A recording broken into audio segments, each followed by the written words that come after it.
بغيت إلى حفظ السور كي أقطف من خير الدرر. Welcome back, viewers. Let's go back to Bari Bhai again. Welcome back, Bari Bhai. ইহুদি এবং খ্রিস্টানরা ইসলামকে ধর্ম এবং হযরত মুহাম্মদ মুস্তাফা সাল্লাল্লাহু আলাইহি ইসলামকে নবী হিসেবে স্বীকার করে না, তাহলে কি তাদেরকে ইসলাম বিরোধী বলা যাবে? ইসলাম বিরোধিতা হলো যারা ইসলামের সাথে বিরোধিতা করে তারা হলো ইসলাম বিরোধী। সুতরাং প্রথমেই তো ইসলাম বিরোধী বলা মুশকিল, কারণ মুসলমানদের মধ্যেও মুনাফিকরা বা যারা অনেকে আছে ইসলাম বিরোধিতা করে। সুতরাং বিরোধিতা করা একটা আরেক জিনিস। আরেকটা হলো যে রাসূল পাক সাল্লাল্লাহু আলাইহি ওয়াসাল্লাম আসার পরে খ্রিস্টান এবং ইহুদি কমিউনিটি অনেকে ইসলাম গ্রহণ করেছে। যারা করে নাই তাদেরকে রাসূল সাল্লাল্লাহু আলাইহি ওয়াসাল্লাম তাদের সাথেও তিনি একটা মদিনার চুক্তির মধ্যে সম্পর্কিত করেছেন। কিন্তু যখন তারা ইসলামকে ধ্বংস করার জন্য শত্রুর সাথে যোগ করে মদিনার মুসলমানদেরকে ধ্বংস করার প্রচেষ্টা করেছে, তখন তাদেরকে শাস্তি দিয়েছেন। সুতরাং শাস্তি তাদেরকে প্রথমেই দেন নাই। এটা আমাদের খেয়াল রাখতে হবে যে ইসলাম দুনিয়ার যে কোনো লাকুম দিন হুকুম ওয়ালিয়া দিন যে কোরআন সূরা কাফিরুনে আছে, এটা কিন্তু খুবই গুরুত্বপূর্ণ। এটা আমরা অনেক সময় অর্থ বুঝি না আর কি।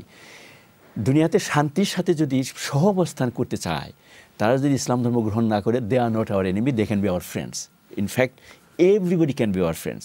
কিন্তু যখন তারা শত্রুতা করবে এবং আমার ধর্মকে ধ্বংস করার চেষ্টা করবে, দ্যাটস এই ন্যাচারাল হিউম্যান টেন্ডেন্সি। একটা জাতিকে ধ্বংস করতে হলে যুদ্ধ হয়ে যায় আর কি। ইসলামের যুদ্ধটা ইন দ্যাট সেন্স ডিফেন্সিভ যুদ্ধ আর কি।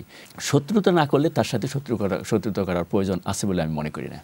খ্রিস্টানিটি এবং ইসলাম কাছাকাছি সময়ের ধর্ম হওয়ার পর ইহুদি ধর্ম এবং ইসলামের মধ্যে অনেক বিষয়ে মিল থাকার কারণ কি? মুসা আলাইহিস সালাম যখন আসেন তখন তার সময়ে শরীয়ত কায়েম করতে হয়েছে তাকে। যখন তাদেরকে মিশর থেকে সরিয়ে নিয়ে আসেন, তখন সমাজ ব্যবস্থা কী হবে, কীভাবে তারা চলবে, এটাই তো শরিয়া বলা হয় আর কি। Way of life, life style কীরকম হবে। ঈসা আলাইহিস সালামের সময়ে এই সুযোগটা আসে নাই।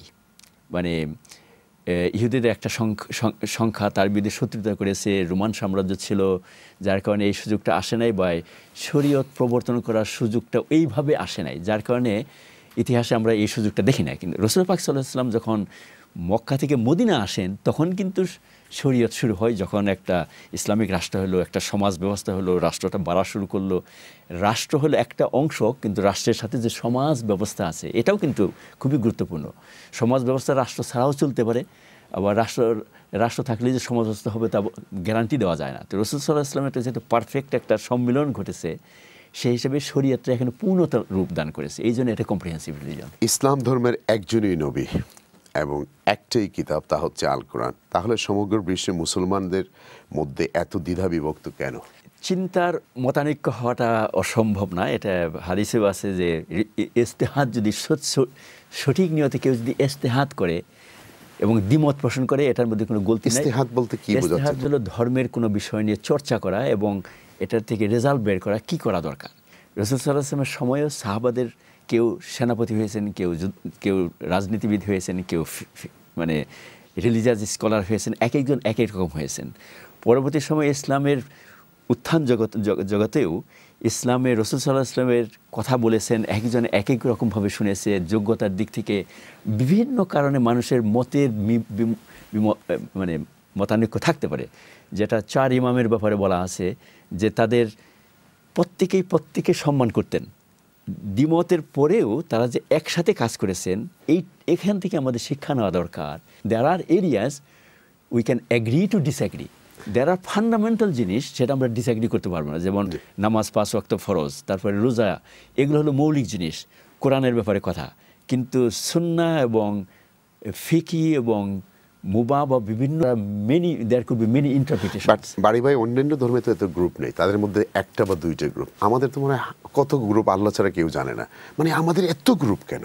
প্রত্যেক কমিউনিটি গ্রুপ আছে। ইহুদিদের গ্রুপের কথা আমি জানি, খ্রিস্টানদের গ্রুপের কথা আমি জানি। আমি নাম উল্লেখ করতে গেলে আমার মানে অজস্র গ্রুপ। এবং রাসূল সাল্লাল্লাহু আলাইহি ওয়াসাল্লাম বলেছেন যে এই অমুক জাতি 71 ভাগে হয়েছে, আরেক জাতি 72 ভাগে, তোমরা 73 ভাগে হবে।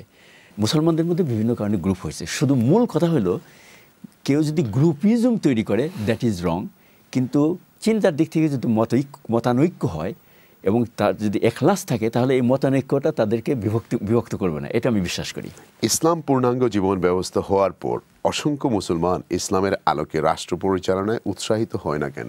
রাষ্ট্র কায়েম করাটা কি কতটুকু মৌলিক, এটা অনেক ইমাম আগে চলে গেছেন, বর্তমানে আমরা রাষ্ট্রের কথা বেশি শুনি, তারা রাষ্ট্রের কথা বলেন নাই, অনেক বড় বড় ইমাম। সুতরাং এটা রাষ্ট্র তৈরি করাটা মানে যারা করেন তাদেরকে আমি মোটেই দোষারোপ করব না, কিন্তু that should not be the only aim হলো ইসলাম বা কালেমাকে দুনিয়াতে অন্য কিছুর উপর বিজয় করার জন্য চেষ্টা করা। সেটা সামাজিক হওয়া দরকার, ইকোনমিক হওয়া দরকার, কালচারাল হওয়া দরকার, পলিটিক্যালি হওয়া দরকার।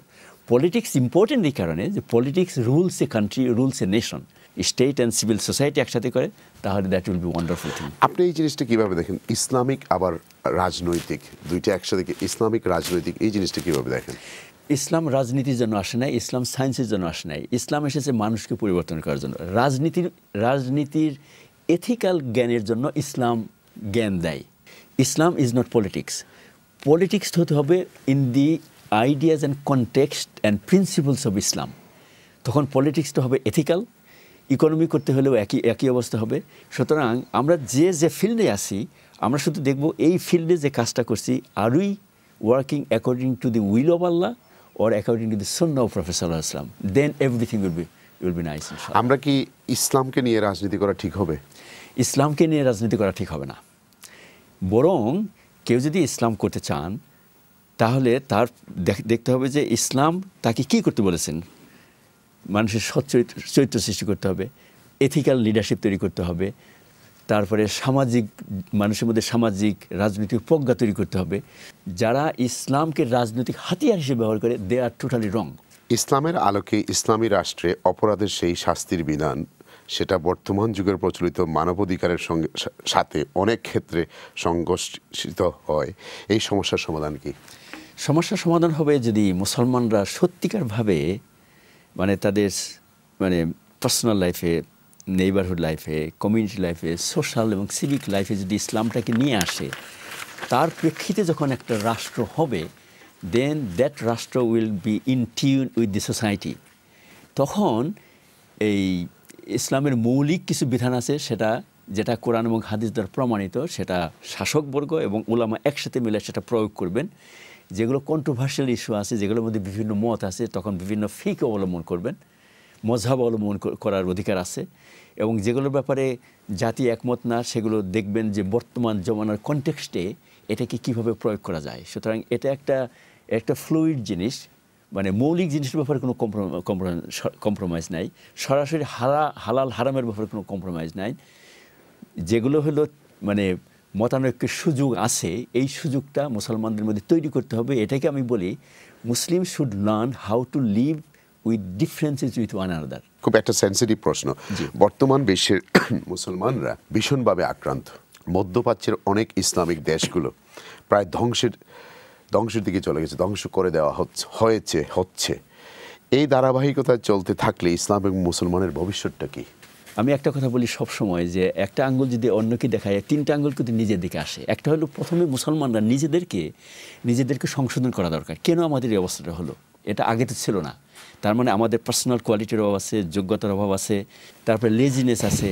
এগুলো করার পর হিস্টোরিক্যালি যেটা হয়ে গেছে, কলোনিয়ালিজম, স্লেভারি, তারপরে মানে আনজাস্টলি দেশ আক্রমণ করা, এগুলোর বিরুদ্ধে তো হিউম্যান রাইটসের আঙ্গিকে এবং পলিটিক্যালি আমাদের কথাবার্তা বলা দরকার ইন দি ল্যাঙ্গুয়েজ, যেটা আননেসারি গালিগালাজ করে না, একাডেমিক আলোচনা হওয়া দরকার। ইরাক আক্রমণ হয়েছে, আমরা সরাসরি পুরো জাতি বিদ্রোহ করেছে, আমরা সেখানে আন্দোলন করেছি, সেখানে আর কি যেটা নৈতিক দিকে আমরা বুঝি, যেটা মানে এথিক্যাল, সেটা আমাদের পক্ষ নিতে হবে আর কি। আর ওয়েস্টের সমালোচনা, অন্যদের সমালোচনা করলেও আমাকে এইভাবে সমালোচনা করতে হবে যে এটা দুনিয়ার লিগ্যাল হিউম্যান ফ্রেমের মধ্যে চলে। আর মূল কথা হলো আমরা আমাদের নিজের পায়ের মাটি শক্ত করতে হবে প্রথমে। বলা হয় ইসলাম পৃথিবীর দ্রুত বিকাশমান ধর্ম, কিন্তু গত 100 বছর ধরে নাস্তিকতা তো অনেক বৃদ্ধি পাচ্ছে। যেখানে ভ্যাকুয়াম তৈরি হয়, সেখানে অন্য কিছু এসে ভিড় করে। ভ্যাকুয়াম তৈরি হলে ঝড়ও হয়ে যায় আর কি। মুসলমানরা দুনিয়াতে একটা ভ্যাকুয়াম তৈরি করেছে। আমরা আমাদের সামাজিক, রাজনৈতিক, কালচারাল, ইকোনমিক সিস্টেমটাকে এস্টাবলিশ করতে পারি নাই। এই যে একটা দুনিয়াতে একটা ভ্যাকুয়াম তৈরি হয়েছে, অন্যরা এটাকে ফলো করে। অন্যরা ফলো করতে যায়, যেহেতু ম্যাটেরিয়ালিস্ট সমাজ, তার মধ্যে এই এথেইজমটা বাড়ছে। এটা পিওরলি আমি বলবো because Muslims have been historical পতনের পর থেকে উইক থাকার কারণে দুনিয়াতে যুদ্ধ বিগ্রহ বাড়ছে, দুনিয়াতে ইসলামের মানে মুসলমানদের পতন হয়েছে, স্লেভারি এসেছে, এগুলো সব মুসলমানদের হাতের কামাই বলে আমি মনে করি।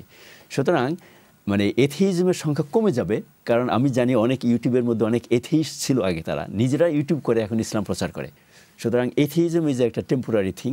হ্যাঁ, দুনিয়াতে সবসময় আল্লাহ খোদাকে অবিশ্বাস করে বা শিরক করে মানুষ থাকবে, কিয়ামত পর্যন্ত বোধহয় থাকবে আর কি, কিন্তু ইসলাম এবং দুনিয়ার এই যে মানে এথিক্যাল জিনিসটা বিজয়ী থাকবে দুনিয়াতে। আজকের অনুষ্ঠান সম্পর্কে 1 মিনিটে কিছু গুছিয়ে বলুন আমাদেরকে ইসলাম সম্পর্কে। আমি মনে করি একটা সুন্দর একটা ডিসকাশন মনে করি আমি, কারণ ইসলামটাকে আমাদের দরকার হলো সত্যিকারভাবে রাসূল সাল্লাল্লাহু আলাইহি ওয়াসাল্লাম যেভাবে কোরআনের মাধ্যমে শিখিয়েছেন এটা শেখা, আমাদের ছেলে মেয়েদেরকে শেখা। আর আমি সবচেয়ে যেটা মনে করি, আমি প্যারেন্টিং প্রোগ্রামে সবসময় বলি, ইসলাম ধর্মটাকে আমরা অনেক সময় কঠিন করে ফেলেছি, এটাকে সহজ করা দরকার। ইয়াসসিরু ওয়ালা তুআসসিরু। ইসলামটা সহজ ধর্ম, মৌলিক কিছু বিশ্বাস, এই বিশ্বাসটা এলেমের ভিত্তিতে হতে হবে। মৌলিক কিছু আমল, এর মৌলিক আমলটা হলো সালাহ, আর যেটা দিনে 5 বার, রোজা বছরে 1 বার, তারপরে জাকাত বছরে 1 বার ধনী মানুষের জন্য। সুতরাং মূল হলো ইসলামটাকে মৌলিকভাবে বুঝে আখলাকটাকে ভালো করা, আখলাক বা ক্যারেক্টার ইসলামটাকে ফুটিয়ে তোলে। আমরা আমাদের নামাজ কালাম কেউ আমাদেরকে দেখে না, এসে মানে দূরবীনে দেখবে না আমরা নামাজ কীভাবে পড়ি, কিন্তু আমাদের আখলাকটা দেখবে। আমরা কি প্রতিবেশীর সাথে ভালো, আমরা কি আমাদের মানে রাস্তাঘাটে আমরা ভালো বিহেভ করি, নাকি আমরা গ্যাং ফাইটিং করে ড্রাগের মধ্যে যে আমাদের সর্বনাশ করি, তাদের সর্বনাশ করি। This is the essence. ইসলাম সহজ, আখলাক ভালো করতে হবে। আখলাক ভালো করতে হলে মৌলিক জিনিসগুলো করতে হবে আমাদের।